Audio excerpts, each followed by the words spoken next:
Crispy turkey skin is like the crack cocaine of the poultry world.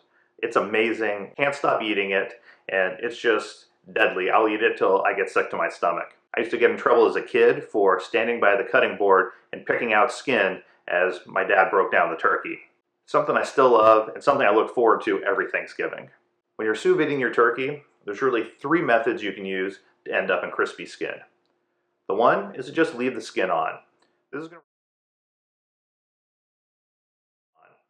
going to result in decently crispy skin. It's not going to be the best skin you've ever had, but it does taste good. It's easy to leave it on. When you pan fry it at the end or torch or stick it in the oven, it's going to result in good skin that you're going to enjoy eating.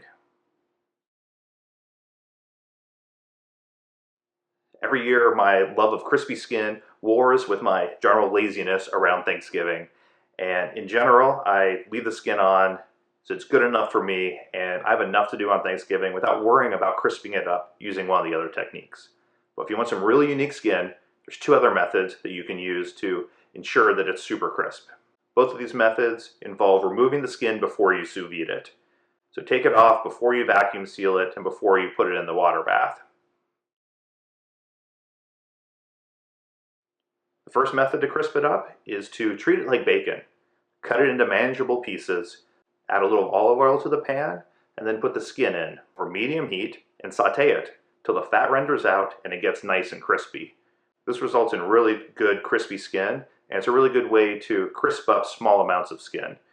You can't do too much in a skillet, so you have to either do it in batches or just do a little bit. But this is a good method that's easy. If you cook bacon, follow the same steps you normally do and you're going to result in amazing skin. Second method is to bake it in the oven.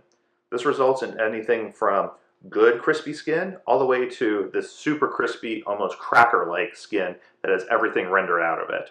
To do this method, you want to set your oven to about 400 degrees. 400 is the ideal temperature, but you can fluctuate if you're using the oven for other things. You want to take a sheet pan with raised edges, put down some parchment paper on top of it, and then put the skin on it in a single layer.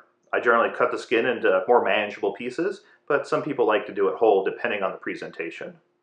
Once it's laid in a single layer, put down another sheet of parchment paper and then another sheet pan on top of it. That's going to help keep it flat as it cooks in the oven. You're then going to put it in the oven and let it bake for 30 to 60 minutes depending how crisp you want it.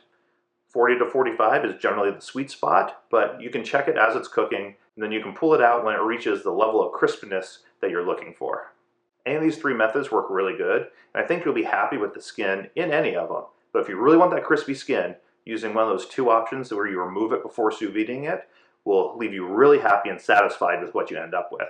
Now you know how to achieve the level of crispy skin that you're looking for and make sure that your Thanksgiving skin is perfect.